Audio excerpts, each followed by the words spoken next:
Square Ball Podcast. Hello there, welcome to the show. It's brought to you in association with Levi Solicitors, who will offer you a 10% discount on your legal fees. levisolicitors.co.uk/the square ball. But if you want 15%... Yeah. Jesus. Yeah, you can get that. Absolute amateur hour.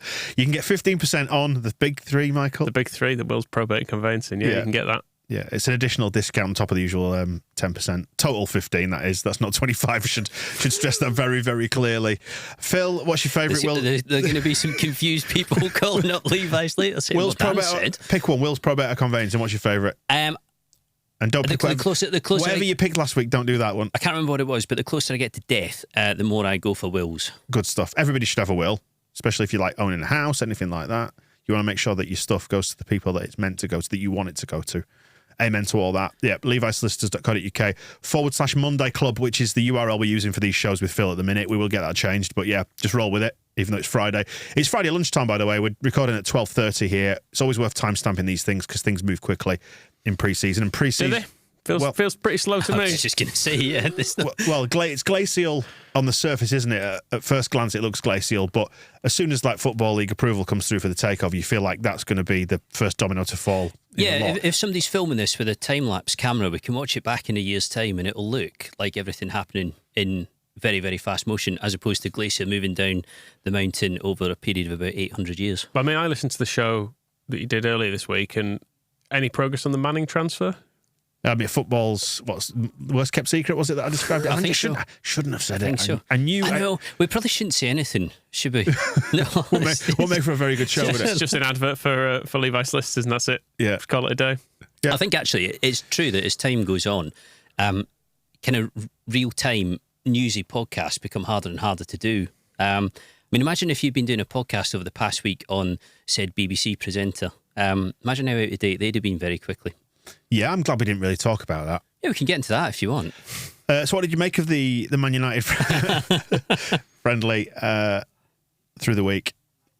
It's funny, isn't it? Like, we were chatting just before we came on air, started recording, and saying like, you get this kind of anticipation of the first game back. There's the new kit, and everything's going to be new and exciting. It's the start of a new era, and yet you switched it on, and you're like, oh, I recognise him. We haven't really started anything new, have we? We're just a bit worse than we were before.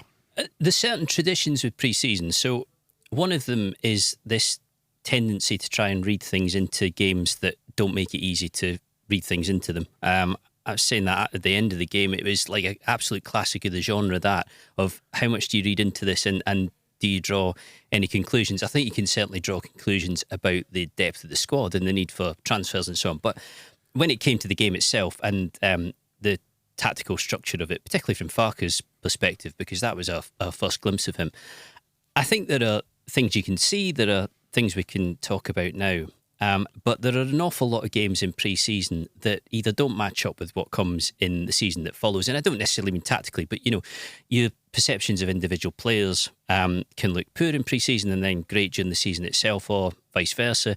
You have little flashes from people who've been out the picture that make you think, oh, possibly they can do a job. And then it turns out that they can't do a job because they weren't able to do a job previously. And, you know, that's football.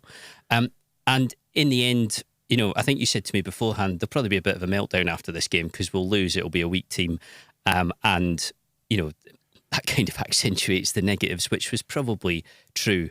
But I always feel, particularly with the first game, that you'd have to keep your powder dry a little bit. Yeah. But you kind of go through this, it's like a mental battle, isn't it? Where you think, I know the logical part of my brain says I shouldn't read too much into this, but I can't help but read too much into this. Yes, no, absolutely. Yeah. Absolutely, yeah, every single time, which is why we all go and try and write about pre-season friendlies, and you pick up on X and you pick up on Y. But something tells me that if I went back through every summer of pre-season coverage and compared it to what happened to the season or things that were predicted in it, my predictions are not great anyway, but it would probably not all align perfectly, and you would have things that look like they're good in pre-season that don't come to fruition, things that concern you in pre-season that actually aren't a problem when the competitive games get going. And I think there's that part of you when you're watching football that can never quite get into friendly mode, if you know what I mean. You know that it doesn't count. You know that there's nothing really riding on it. But if you felt that strongly about it, you wouldn't even bother watching it, would you? And the reason you watch it is because you want to see how the team's shaping up. I do think that there were points of interest in it when it came to what Farke is likely to do with the team and what he's been doing over the past week. 'Cause he's only had a week in the job, only a week of coaching. And there were definitely things that jumped out. Yeah, I mean, I missed the first half. I was off doing other bits, but caught the second half of it. Did you notice anything from a tactical point of view? Then how he's setting up? Anything jump out to you? First half better than the second by all accounts. It felt like we were actually trying to play out from the back. Yeah. Not completely successfully, it must be said. We did get caught out a fair bit doing it. But then, you're looking at a defence with like Mullen and Klaassen in it who are not going to be starters. And I think that probably added to a bit of the confusion. But that, I thought, was noticeably different. And it felt like we were set up reasonably well to counter-attack in it. And I don't know, it definitely seemed a different tactical setup to Marsh, even in early days and with a team that probably contains only 2 or 3 starters come the Cardiff game. Yeah, it definitely was. But the way we decided to cover it was to look back at his second promotion at Norwich, which was the most recent one for him, and to look at what went right for him, why it was that he was able to build such a good team, because they were 10 points clear of third place by the time the season finished. So they were promoted comfortably and also finished on 97 points. So you ask the question, were they that good? And I think to analyse it closely, yes, they were. And as you start to pick through the numbers from it, you get a pattern of what Farke liked to do. So, for example, when it came to how heavily they would rely on long balls, long passes, Norwich, they ranked 24th. They're just a team who were never, ever built to do that. Weren't supposed to have that mindset. Farke didn't want them to play like that. So straight away with the Man United friendly, and the first half was better than the second half, and I think easier to kind of draw little conclusions from. You can see that the passing out from the back is built around that. The idea that it will be short and sharp distribution that this will be built on, as opposed to long diagonals and so on. But also, you could see with Farke's squad at Norwich that he had certain resources which were crucial. So, Pukki with 20-odd goals, Buendia with double figures as well, and a lot of assists. Very, very good at building up attacks in a way that presented high-quality chances, and a lot of chances from relatively close range, which is what Pukki was looking for. Buendia good as well at drifting off the right into the centre and looking for balls across from the other side of the pitch. It made you think that if you give him the tools, he will build a good team, Farke. He definitely will. So that was one thing that was in your mind watching the game in Oslo, was that the tools are not there in their entirety. That is definitely true. But things like the fullbacks inverting, going narrow to look for passes out from the back, just creating other passing options. Michael's right about the counter-attacking. That was where Leeds tended to look most dangerous, although Farke's tradition as a coach, or his track record as a coach, is one who likes to dominate possession and have the ball more often than not. So you could definitely see in the game things that had been worked on, but it still looked pretty raw. Yeah, and given what you perceive as the imbalance between the sides, it's never going to be a game that you can go into and dominate possession, is it? You wouldn't imagine. I mean, they also had a very weak side out as well. It must be said. Yeah. This was not anything like their full strength team, and in the second half in particular, they made a lot of changes, and it was pretty much a youth team we were facing then. They did, and Farke put the players through a training session on the morning of the game as well. I've seen that happen a lot in pre-season, which means that you don't have anywhere near as much in your legs come the game as you would normally have, although virtually everybody, with a few exceptions, played 45 minutes. Same for Man United. It has to be said, Man United's team in the second half, if you don't know much about them or follow them closely, barely had a recognisable name in the lineup. So Savage? It wasn't as if, yes. I bet his dad was proud. Well, probably, yeah. We can do the voices now. He's moved over to us. Yeah, that's fine. We had to be grown up when we were over on the Athletic feed. I think Savage is probably the last person who's going to come after you for that sort of thing. But yeah, so it wasn't as if it was, well, they don't have De Gea anymore, but it wasn't as if it was first choice keeper to first choice centre forward with their team either, which made it just like a classic pre-season game, didn't it? The pre-season vibes throughout it.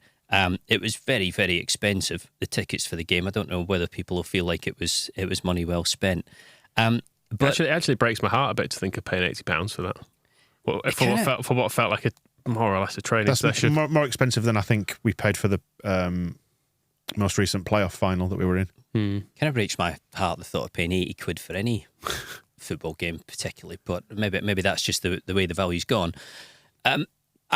Perhaps what was of most interest and what we can talk about more was what was said by Farke afterwards and his perspective of where they are.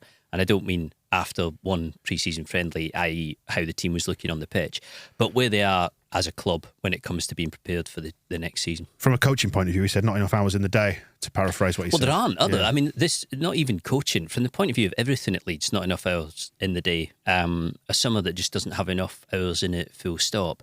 But they are finding that on various fronts. And, to go back to his appointment, when he sat down to speak to us, having done all the paperwork at Ellen Road, it was 4:00 on Tuesday afternoon, with the first training session due to start the following morning. So genuinely was in as late as he could have been, unless Leeds intended for somebody else to take the initial sessions. But you just can't have that.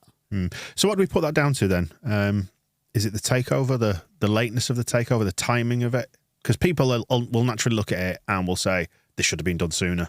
It's a combination of all sorts of factors. So the odd factor that's out of their control, the main one I think being how short this summer is and how late the Premier League season finished, which cuts out at least a couple of weeks in which you could otherwise be doing other things. I mean, say... Because the Championship finishes earlier, doesn't it, to accommodate the playoffs? Yes, but normally the Premier League season finishes much earlier. It didn't to accommodate the World Cup. So say that you finish on, I don't know, May the 7th rather than May the 28th, then Radrizzani and the 49ers, if the timeline is the same, are agreed by the latter stages of May as opposed to the second week of June, and things just move forward. And then obviously Farke comes in sooner.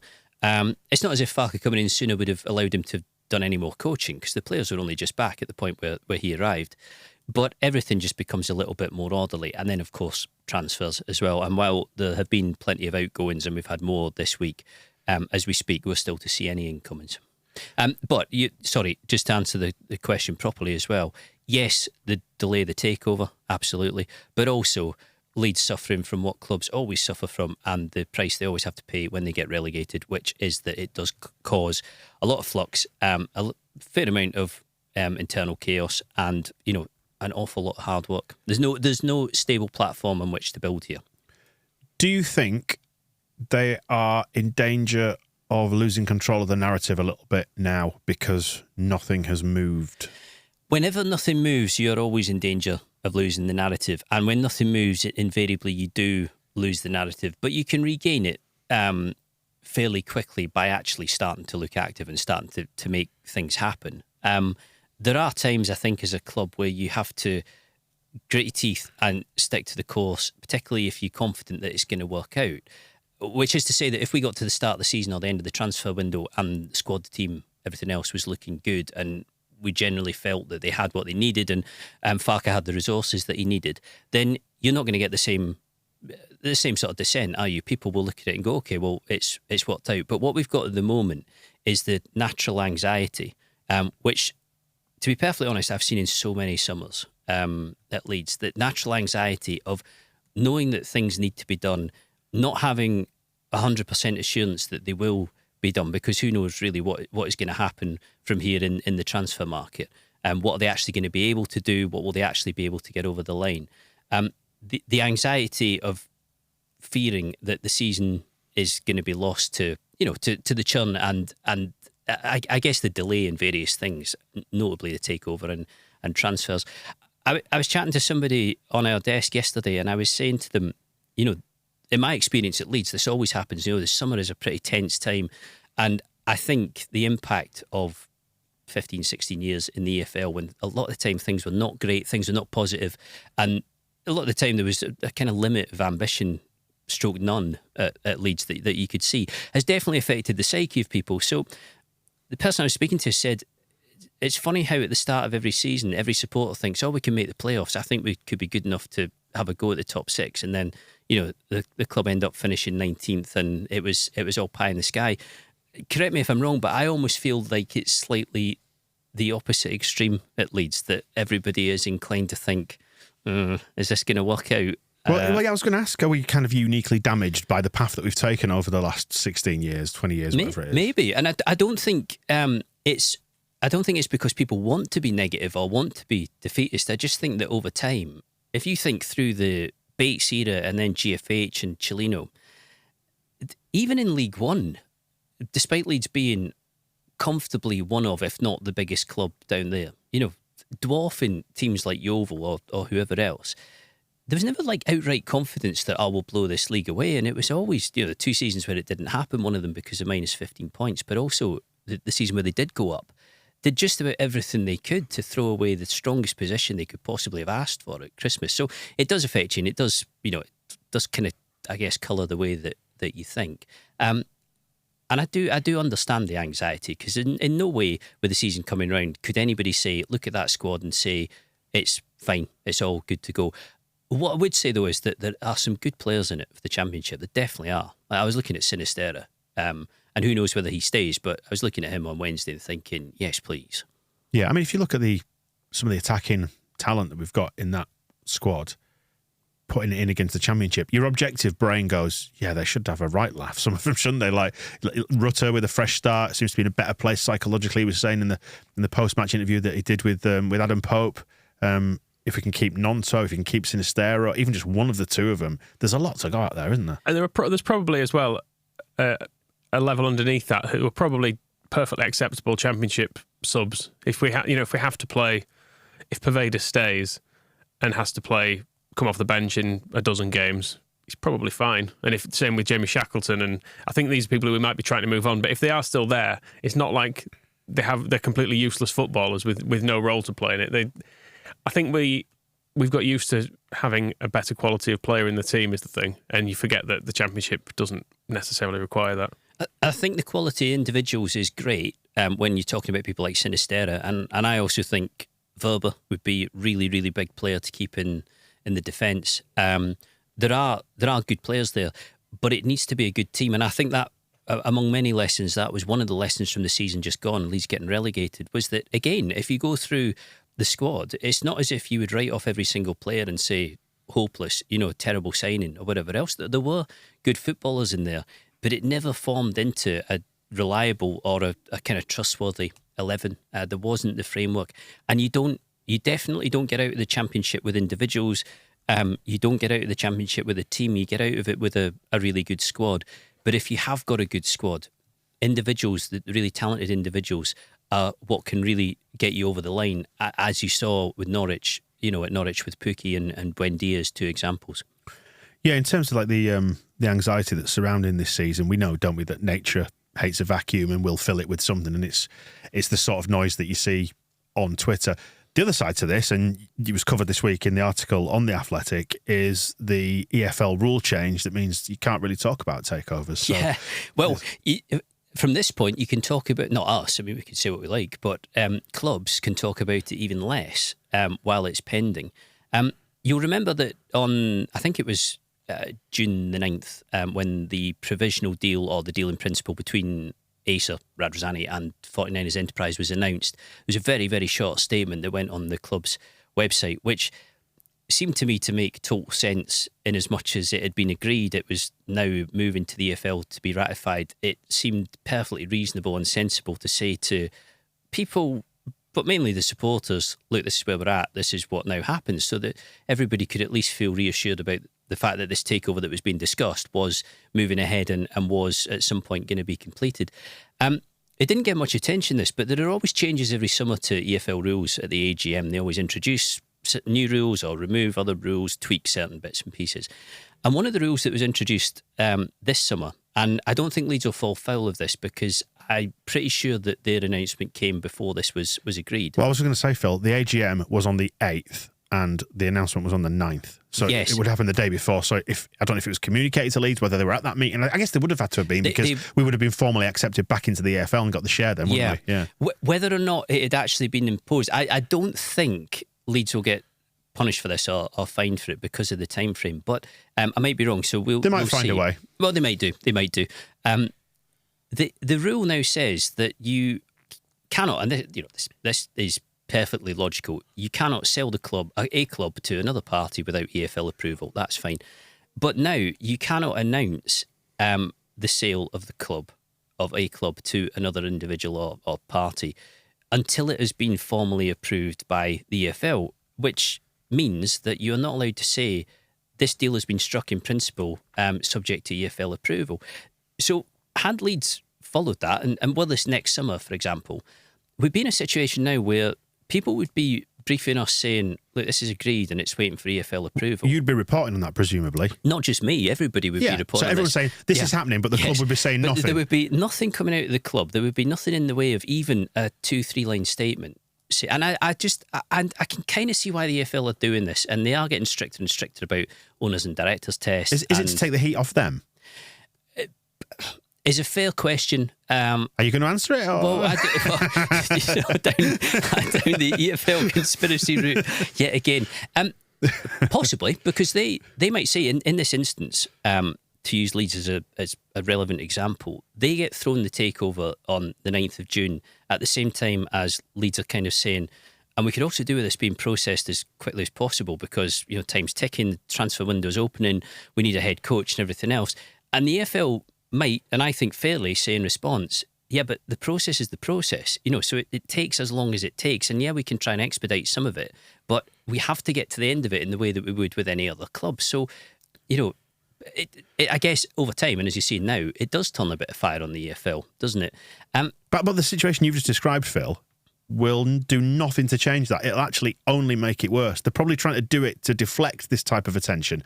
But you'll be reporting on it. Graham will be reporting on it. Pope will be reporting on it. The Nationals will be reporting on it. And then there'll be this wall of silence from the club and from the EFL. And people will be saying, why are they not saying anything? And obviously it's great for us because people will very sort of reasonably say to us, oh yeah, no, I'm sure this is all right, as opposed to saying to us, wait a minute, you keep reporting on this takeover that's coming and coming and coming. Where is it? And as the case at the moment with the EFL, when people say, when's this getting approved?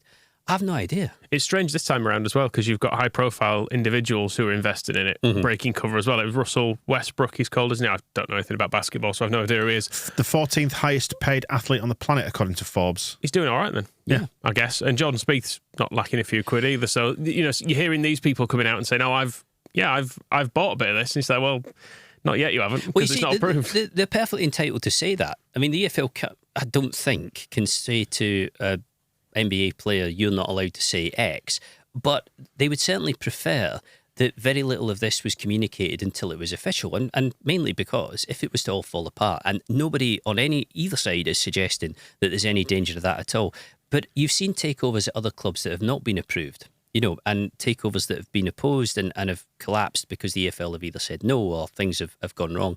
And I suppose, to go back to your original question, is this just to take the heat off them? I suppose you could also say it's to stop clubs basically saying to fans, you're about to get new owners, we've done a deal to sell the club, great, but actually the deal that's been set up is totally inadequate or, just inappropriate. So it's kind of giving false hope to people. Which, or using it as a deflection, for fan attention. Yeah. So you know what it's like. You've seen some ownership structures at Leeds, but also elsewhere that you would not particularly want, and that the EFL oppose for good reason. But it does leave us in this kind of limbo period. And as I say, with this new rule coming in, which I think, my understanding is, if you announce in principle that you've got a deal to buy the club, you would be liable for some sort of punishment, i.e. a fine from the EFL. Maybe, I don't know, maybe you just take it, but it doesn't help you, I guess, with the approval process. But this next summer, I don't think we would even have the short statement that we've got. And just to go back as well to the basketball players, athletes who are saying, yeah, I'm involved in this, fine for them, but I think closer to the centre of the deal, people like Parag Marathi, Rudy Klein-Thomas, who we've written about, and others, Jedji Ork at the 49ers, will be loath to say much, if anything, about this publicly, and haven't, probably precisely because they don't want to aggravate the EFL. Do we have any idea how much of a stake these people have got? The high-profile ones, the Spieths and basketball man. Basketball. Larry Nance Jr. Basketball man. Another basketball man. He's a point guard, isn't he? I just looked him up. Yeah. Russell That's how I imagine people in other parts of the world, America being one, I would have thought, talking about cricket. Cricket man. I don't know what this is. But I tried to explain. The Australia run out where they who was it they got out? Was it Johnny Bairstow Oh yes, who they stumped. I tried to explain this to an American friend of mine about the conventions of cricket and the gentlemanly conduct and all the weird colonial undertones of cricket. And has he blocked you on WhatsApp? Yeah. And I realised the more I tried to explain it, the deeper I went into these. So I ended up sending videos of the long room at Lord's, of all the Ruperts in the stripy trousers and all that. I just like, look at this. I've tried. I like basketball. I've tried to get into it, but I just don't have the time to follow it properly. We've touched on this, haven't we? The fact that you've got the main core of investors, which I don't honestly believe will involve NBA players or golfers. I might be wrong, but I don't think so. I think you're talking bigger hitters like Rudy Klein-Thomas, who I know the way that people do, if you Google what is his personal wealth, it's probably not going to tell you that he's hideously rich, but he is involved with businesses that make his business circle very rich. It's venture capital, isn't it? He's controlling a fund that's buying into a fund. He owns Mastery Ventures. I don't know exactly how Mastery, I think it is. Yeah, which has business investments in loads of startup firms. And the fact that NBA players are getting involved in this probably links back to him, because he was an NBA agent at the outset before he started getting into business circles. But I think more significantly, he's been very active in trying to open the door to the business world for athletes in America. A lot of them black, a lot of them specifically basketball players, trying to open that field up. I mean, I remember I was listening to a podcast with Rudy Klein-Thomas when he said he had a client, a basketball player who went to the Golden State Warriors in California, which took him down to the Silicon Valley neck of the woods. And he said, when he was going into business circles, he felt like the only African American in the boardroom, and actually coming into English football, I don't think you'll find it's particularly different over here. It still feels like a very kind of white male environment, the football boardroom. But he's tried hard to create opportunities for basketball players who have a lot of money, to look for investments. And this, I imagine, will be one that kind of appeals to people. It'll be interesting to see Leeds United as one of the most progressive clubs on the planet, won't it? Well, why not? Yeah. Russell Westbrook worth 200 million, Google reckons, which is, it's kind of right. It's probably about what Jordan Henderson's worth now. Well, I was going to say, that's like 1 year's contract in Saudi Arabia. Yeah, I'm just on the Mastery Ventures website now, and previous investments they've put into like Zoom, Uber, Squarespace. There's some big old names there. As well. Yeah, and also they have just bought into the biggest NFL player agency in America as well. Which represents a lot of NFL players, high-profile NFL players. So that was a big investment for them. So a lot of connections over there, which is why they will be able to, create an environment where people like... Is that Athletes First? Athletes First, yeah. So I believe Klein-Thomas is chairman of Athletes First now. They represent a lot of American football players, which is why they're able to kind of create an environment where and have the network or the reach to be able to say to people like Spieth or various basketball players, if you want to get involved in this, feel free. But as I always say, it would be amazing, actually, it'd be wonderful to get a full list of who's who, like who's actually got money in this. I don't think we're ever going to get that, but I think the core group of really, really major investors, i.e. the people who are going to put in the most money and are going to dictate more than anything the strategy of this is certainly much smaller. I don't think any of these athletes will be at the heart of that. It feels like kind of a fun, I was going to say vanity purchase, but I don't mean vanity purchase in the sense for the ride, would that be fair to say? Yeah. And possibly as well, in it to make money at some point further down the line, because Leeds... And the whole purpose of it is that for them as well, which some people are kind of put off by the concept of that. But surely our goals align with theirs. So if they achieve what they want to achieve, which is to rebuild the ground, have us in the Premier League and stable, sounds all right to me. Well, say the 49ers attitude was, we want to one day sell this club for £1 billion or £1.5 billion. That's not going to happen in the EFL, is it? In order for that to occur, you need to have a totally different stadium.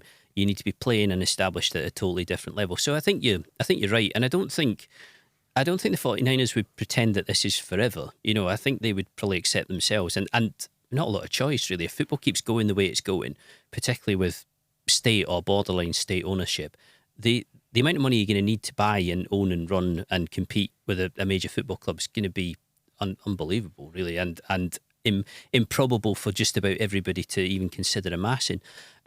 So, could you see them here in like 30 years' time? Probably not. But I think in the meantime, they have a pretty clear idea about what they want to do and how much bigger they want the club to be.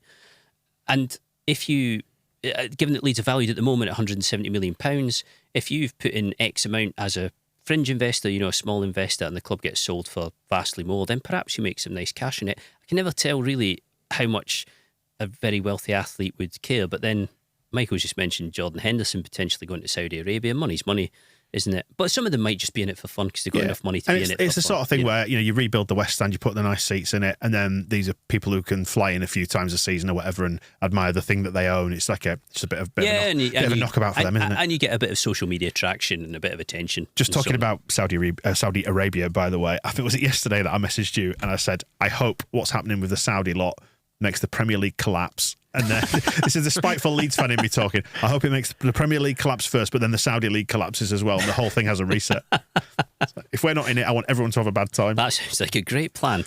Yes, the Saudi thing has completely changed the market this summer. It doesn't feel like anybody really saw it coming.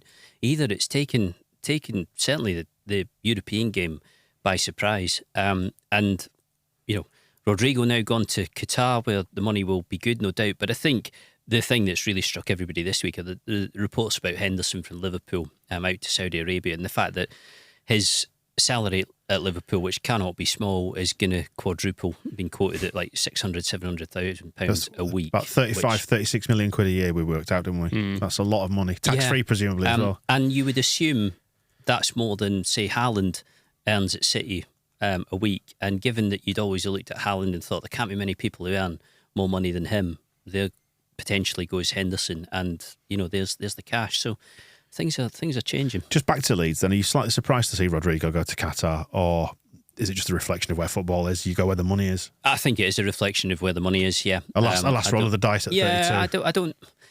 It's strange because he's got himself back into the reckoning with Spain, but then I don't know whether the realist in him will be saying, is that going to last, or will that peter out again? And if it does, would I have been better off just... I suppose it's not to say that him playing in Qatar will stop him getting into the Spain squad. And that's the thing with Saudi Arabia, actually, is that the more good players or established players who go there, the more they'll be able to vie for international caps and appearances and call-ups on the basis that the credibility of the league should, or the quality of the league should get better, should get stronger. Yeah, I think he's 32 now, isn't he, Rodrigo? The money will be good out in Qatar. It's it seems to be a draw for quite a lot of people. He's going to be on the best contract of his career for the last couple of years of his career, isn't he, basically? So from that point of view, you can understand it, but it's not romantic, is it? It's like the Saudi golf thing that happened. It was all the initial round of golfers they were signing up with, the people who were at the back end of their career, all of a sudden being offered more than they have ever earned when they were actually good. And you can see why, as an athlete, it's hard to go, no, I don't fancy that. I fancy a season at Middlesbrough instead in my twilight years. Even the quite socially conscious Jordan Henderson has been tempted by the lucre, hasn't he, by the looks of it? Yeah, which has been part of the coverage this week and part of the narrative. I mean, the Live Golf tour is, I think, quite instructive to the way this is going, in that there was this massive, obviously a lot of people flocked over to it for the money and the quality of the golf, obviously. But there was this massive resistance to it first, wasn't it? This idea that there would be this never-ending fight and contest with other tours like the PGA Tour. And then what happens, actually, they all manage to find a way to work together because, from my perspective, it looks like money talks. And I kind of feel with the Saudi project that there'll still be that thought in everybody's head about whether this is going to implode and fall apart and will it be flash in the pan. But I think, unlike what went on in China, I reckon the Saudis will stick it out far longer than the Chinese were able to. I think there will be much more money going into it and sustained over a longer period of time. And you do kind of wonder where it'll all end up. I wonder if they float a massive sum in front of UEFA to try and get in the Champions League. Yeah. Surely the football authorities wouldn't give into money in such a Michael, horrible way. I would hope not. I would hope they would uphold the Corinthian values of the game. Very much. I'm with you. I just want the whole thing to collapse. That's the ideal. I mean, the no ownership model is particularly appealing when you look around the Premier League, because it's not at all. It's people. It's people like the Saudis, or it's Qatar, or it is people trying to make money, and I don't really like any of it. Or you drop down the leagues and you end up with a Scunthorpe situation where you get sort of low end corrupt people. What we need is involved. we need the local scrapyard dealers to get back in charge, like the factory owners. I mean, the one good thing with this is that unlike Bates, who had not put much in, so could just get his investment back slowly, he could claw bits back, couldn't he, year after year by upping prices and selling players and stuff.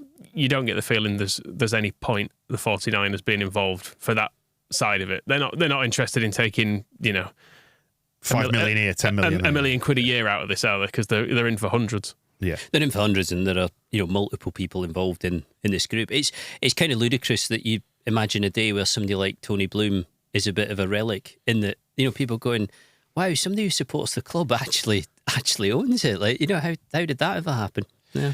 Hey, romance, it's not dead yet. Let's get back on topic then and talk about Leeds and maybe where this goes if and when we get the green light. Do you feel like, I said before, like it's the first domino that needs to fall? Will they spring into life, do you think, Phil, when the approval comes? Because one of the things I've wondered is, surely they've got this big fund with X millions in it. We know that like the fund for, if we'd stayed up, would have been somewhere in the region of about 400 or 500 million quid at least, wouldn't it? Might not be quite as much at this level, but even still, there's going to be a whack of money going in, because we've spoken before about the noises that they've made behind the scenes about increased financial flexibility.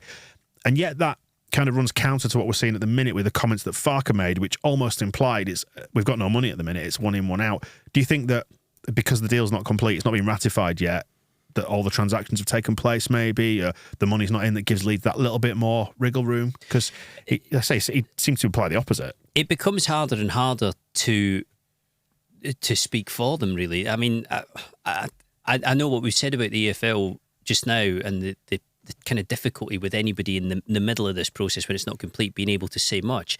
But we haven't had a lot of communication. And I'm like you, what we've been told is that they did want to go at this window with a big budget, certainly a big wage budget. They wanted to try and be positive with retentions, although, again, it's not really in their gift to totally decide that. I think they would have liked it had Rodrigo stuck around. I don't think they would have objected to that at all. But Rodrigo gets an offer from Qatar. Rodrigo wants to go, so Rodrigo leaves. And, likewise, it's, to revisit that thing about what owners do versus what they say. Sometimes it's what owners can actually do versus what they say. So if they're saying, we want to keep Tyler Adams, we want to keep Jack Harrison, they will have release provisions in their contracts. So if they get activated and they want to go, what do? It's fine saying to people, yeah, we'd like to keep them, but can you actually do it? So we have, I think, reached the stage now where you can only judge them really on what they do as opposed to what's kind of been promised or what's been mooted. I don't see how they can avoid getting active in the transfer market if they want this season to go well. I'm not in any way disputing the fact that there are good players there, as we mentioned earlier, but you can see that more's needed, and you can see where it's needed. I still question whether I'd say I like the look of Rutter on Wednesday. I've kind of always liked the look of Rutter. It's just that last season it didn't look like it was going to be anywhere near effective enough to get Leeds out of trouble, and in the end he hardly played either. But I'm still left asking whether or not there's a 20-goal finisher in this squad, and I think it really does help to have that, and you can find them. They are out there. Well, it's 3 weeks, just short of 3 weeks to the Cardiff game, but as Farke pointed out in his post-match comments, this one's probably going to run all the way up to the deadline, knowing exactly where the squad is. Like as we've said before in previous shows, there's nothing you can do to control the lateness of bids coming in and whether they're of a level that you either have to accept, like contractually, or you feel obliged to accept because the level is so high. Yeah, and he was making the point as well that at the moment you've got players leaving on loan that's not bringing transfer fees back in. That's not totally black and white, because in the case of someone like Brendan Aronson, if you sell him now having at a loss, having paid so much or committed so much money to him last summer, it can affect your FFP calculations, PNS calculations, which is a slight problem. I think it's fair to say as well that the idea that you were recouping much money on Llorente or even people like Christensen and others, Robin Koch I saw slightly differently. I think there is still quite a lot of potential there, but again, down to his last 12 months, Rodrigo down to his last 12 months. Not realistically a lot of money coming back in for them, even if you're selling them. And that again is part of the bigger picture that the recruitment just hasn't worked. If you were losing people like Adams, Harrison, Nonto, for example, on loan, Meslier, far, far bigger problem because they are players who you genuinely would expect to bring in big transfer fees, Although it was interesting that Farke said, we can never let this happen again, was his phrasing of it, which Angus Kinnear in the corner were like, oh, I don't know who's done these deals. It was one of Victor's, I think. But I think it's right, though. I think it's true. And I don't even mean just about the ability of players to go on loan. I think it's the right that they can't afford to get promoted, and for it to go like this again, they can't. It's otherwise you just get stuck in this yo-yo cycle that you said you were never gonna get into. Do you think he was getting at that though, the bigger picture, or do you think he was getting at what Michael just said there, which was about the loan situation? Well, I wasn't there, so we weren't able to sort of clarify any of that. But I thought he was talking about the loan situation. Yeah, I thought it was just the frustration of people leaving without bringing anything in, and essentially and losing players that maybe he thought, well, they could have done a job. Maybe they wouldn't have been ideal, but if we're not getting money for them, you would rather have Mark Rocker around, for example. Yeah. I don't get the impression that Farke will be too bothered about any of the players who have left. I think there seems to have been agreement really that those that are going kind of needed to go. But you're right, he will be thinking to himself, that's fine, and that helps the wage bill and everything else.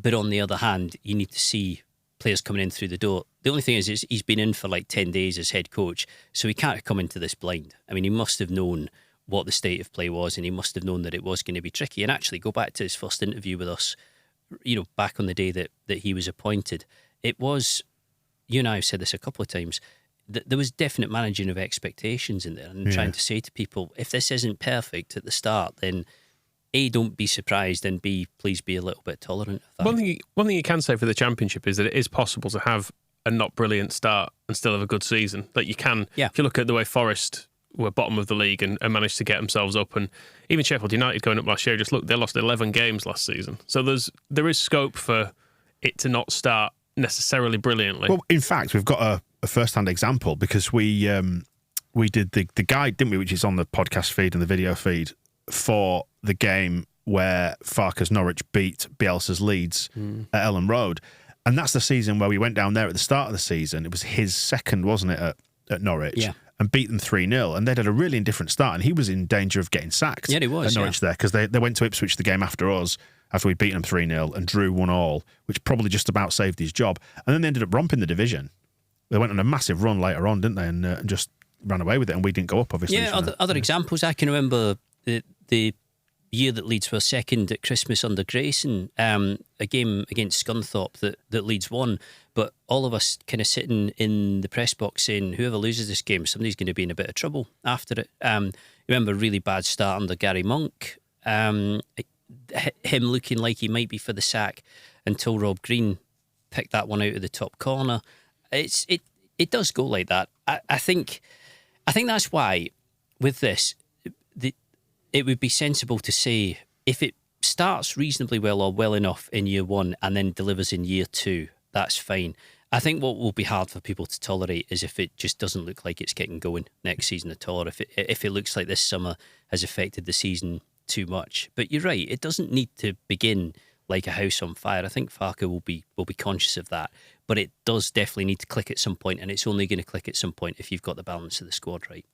Do you think that Leeds fans will be that patient, like I said, given our uniquely damaged perspective on football, and if things are a little bit wobbly in those opening weeks, people will get anxious? You know what that crowd is like, and I say that as a part of it. I do, but that's football, isn't it? That's what you get into when you buy a club. It's what you get into when you become a head coach. It's what you get into when you play for a club. It was one of the things McCormack spoke about in that interview recently, saying from his experience, one of the biggest things of being able to play for Leeds is being able to cope with what's going on round about you, emotionally or psychologically.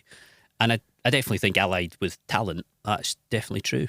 And we have to remember, I think, that the 49ers Enterprises group, and probably Farke himself, are going to be a lot more circumspect about how this is going and the time that they've got available. It's not ideal, but it's not like the worst thing in the world, is it? Well, I mean, circumspect compared to fans, like who get anxious and no, and it all feeds off it. And journalists from time to time. It would be, put it this way, it would be fairly unfair to go into the season and it to be a little bit ropey to begin with. I mean, it might all work out, possibly, but it'd be unfair to go into the season and it'd be a bit ropey to begin with, and to say, that's your fault, Daniel. There has to be some perspective that says, yeah, the summer was tricky. It was really difficult. So, to an extent, we've got to ride certain things out, potentially, unless it does just happen. And I think we hate asking for patience because it's all anybody ever does in football. You got to be patient, this, that, and the other. But this is probably one of those circumstances, especially because the club have just been relegated. One of those circumstances where you do have to be able to just hold it together. And talking about our uniquely damaged perspective, the first thing I think of when I think about starting the Championship season is the 2018 season, is the Stoke game, and that Bielsa took this bunch of misfits, barely added anybody to them, and they were amazing from day one. So you think it can be done with little time. So that's almost the frame of reference, isn't it? You think, well, it can be done, so it should be done. And you've won this league before. So that kind of unique set of circumstances where you put all those bits of evidence together and say, well, there's no excuse for us not being top in the opening few weeks. Do you then make that into a dart to throw at him, or do you construct that into a feeling of confidence and say, oh, this could be fine? Which is it? It's something I put on Twitter and scream and wail and panic about, and everybody feeds off it, and then they say the same thing, and we all descend into a hysterical tailspin. That's what happens, Phil. Well, you were saying to me the other day, you said, oh, it's all getting a bit tense and a bit titchy, and I said to you, or as it's otherwise known around here, this summer. Yeah. Is it always like this? I mean, we were talking, weren't we, about this before, saying that, can you remember summers where it hasn't been a bit touchy? I did write a list of pre-seasons that I've done. And your favourite one where you had your head cut open? Yeah, absolutely. That's the best summer you've ever had. Welcome relief. That was actually the blueprint for how to get through pre-season at Leeds, to go and get brain surgery. And I reckoned that out of my first one was 2006, which was the David Livermore, among other things, summer.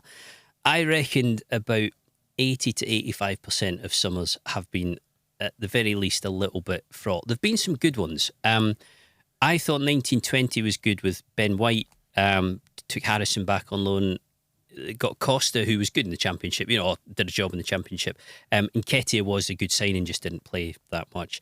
I actually think, looking back as well, that the 16-17 summer in which they got Kemar Roof and Rob Green and others, Kyle Bartley, Luke Ayling, was very decent and kind of stands up to scrutiny looking back.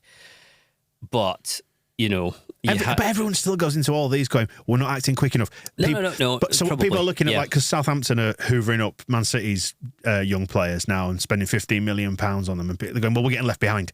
We're getting left behind. People are moving quicker in the market than we are. They're the manager in before us, and they know what they're doing. They're not subject to a takeover, so we're getting left behind. But the difference is that when you look back at the summers that you've been through, you're actually able to say comprehensively with hindsight, was it a good summer or was it a shambles? So it doesn't affect anything that you think about right now. Because you've always got the benefit of hindsight. Doesn't. So I suppose what I'm saying is that every summer's going to be like this.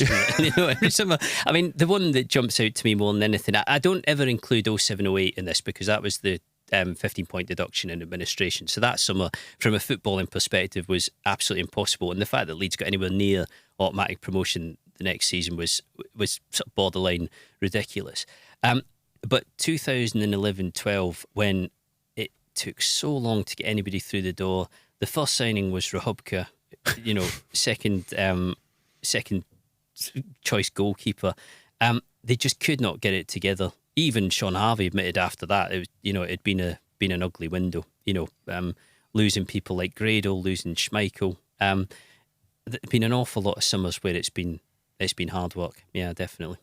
I think that's the problem, isn't it? Everyone always expects a big sting in the tail, someone to be sold at the 11th hour, and they've been hoodwinking us all along all this time. Maybe. I think summers, though, are so much easier to manage and to handle when you've already got a lot of what you need and when it's all pretty settled. So you've got the head coach who's feet under the table and well in control of the job. You've got a squad with a lot of players who are performing and well worth the places. So you're kind of getting add-ons round about it or trying to upgrade in certain positions as opposed to needing to do a bit of a clean sweep. And Leeds have not had that luxury very often. You will say, going back to the Chelsea game last year, if someone had asked at that point if Leeds had a good summer, you'd probably said yes, wouldn't you? Because it was a decent start, wasn't it? You'd have been like, yeah, Brendan Aronson. Yeah, there's a lesson there, though, really isn't there, which is that it was the middle of August. He'd never be happy. Is that the? Well, It's Michael's mantra in life. Yeah, can't be disappointed in those circumstances. But yeah, the teams as they look in the middle of August are not necessarily the team that they look in the middle of March. Great example last season. With August in mind, then, who do you reckon still is likely to go? Meslier, Strauch, I've written down Somerville potentially. Yeah, I think so. Again, it's going to depend on what's incoming. It feels as if most of the players who they would have happily moved on have gone or thereabouts. We'll see with others that they would like to keep. I think Harrison and Adams are going to be the ones, aren't they, to have eyes on, see what goes on there. But yeah, I think if they get a good offer for Meslier, I think they will definitely listen to Somerville as well. Seems to be on the list of people who they would move on. Why is that? Because you'd expect him to be really good in the Championship, wouldn't you? Yeah, that's a good question. And we'll see whether he does. I mean, the thing that was always on my mind about, the kind of plans for the squad was that at some point you were going to get a head coach parachuted into this, or a manager, as has happened with Daniel Farke. And given that process itself took 2 or 3 weeks to conclude, longer in fact, there was always the possibility, wasn't there, that this head coach was going to arrive, manager, and as they do, and say, actually, I see this slightly differently. So say, for example, the club had thought to themselves, maybe Bamford will move on this summer, but then Farke comes in and says, no, I like him, I'll keep him. Then, things change. Firpo, pluck another one from the air. Absolutely, the expectation was that he would go, but say over the next few weeks, Farke looks at him and says, "Oh, actually, I'll have him," and he sticks around. Farke out. Yeah, look at your face. Look at your face. But so and so your perception of the squad is we need X, Y, and Z. Farke's might be actually we need A, B, and C. I think they'll be fairly aligned, and that'll have been part of the discussions in the interview process. But a lot of what was being planned prior to him arriving wasn't done with his impact, or his input. Whereas now, as manager, he'll be very much involved in that. Hay says Farke olive branch for Firpo. Well, I tell you what. That's my clickbait headline for you. Yeah, go on. See if you can find that over the weekend. Yeah. And it doesn't count if somebody does it just, because as a kind of a spoof. No. Yeah. But yeah, I think for Junior's sake. I'm merely speculating. It's probably for the best if Junior went. Yes. Yeah, let him go, for God's sake. Yeah, it's like Stuart Lee used to say, this is merely a joke, or merely speculating just to save us all from a tedious exchange of emails / tweets. Yes, we will wrap it up there then for now, and revisit next week to see if anything has moved with the season 3 weeks away now. It's not long. How are you feeling now in terms of the anticipation with the first game under the belt? Have we learned much from it? Has it lessened your anticipation for Cardiff or heightened it, or what? There were some bits I quite liked from it, really. I quite enjoyed Matteo Joseph second half. Archie Gray, good to see him. He had a good shot, didn't he? Yeah. There were some young players in there. I thought Bate actually was all right when he came on. He was probably better at taking corners than anyone else last season, so that's something. So there were some vaguely exciting bits, I suppose, but it's very early to judging him by, isn't it? Yeah, I think when we get to the Monaco game, it's probably fair to start saying, okay, well, are we seeing things fall into place now, and is this coming together? It's still the case, but that by that point, Farke wouldn't have had a huge amount of time in the job. But as you said with Bielsa, he didn't have a huge amount of time either. So you can make a good difference. And then obviously by the time they play Hearts, I'll be hiding in Malaga. But you want to see them, annihilate Hearts, ideally. Is that what you want? Well, it's only a pre-season friendly. Yeah, I can keep out of this one, really, can I? You'd like to see a nice 2-2 draw, and then everybody's happy, But you want to see them looking like they've got a bit of fluency to their play, and that is starting to come together. I think I wouldn't have said I came out of Wednesday's game excited about the Cardiff game, but I came out of Wednesday's game looking forward to the Cardiff game, because at least it actually means something, as opposed to, like Michael saying there is what I was touching on right at the start of this about Lewis Bate, Poveda you mentioned as well. This always happens in pre-season, that you find yourself thinking maybe they could be all right, maybe they could they could do a little bit of a job. Perhaps they could, but equally perhaps they can't, and you're not going to know at this stage, are you? And you go back to that Bielsa season where Click at this point was neither in nor out, playing was he? Centre back against York, yeah. Exactly. He was somewhere in the maybes, and then fast forward a few years and we're all in tears. So 'cause what he's you're leaving. saying is everything's going to be all right. What I'm saying is Ian Pervader's going to play 200 games for us. At centre back. In one season. Wow. Yeah. Absolutely. Well, with reference to the Monaco game, we've got a TSB guide coming up in your feed as well, where we look back on the Tony Yeboah game in the UEFA Cup first round in 1995, which was fun to do, wasn't it? A happy time to be a Leeds fan. The start of that season, anyway. Let's not get into the League Cup final that happened later on that season. And we'll wrap it up there, and we'll reconvene next week. We'll speak to you soon. The Square Ball Podcast.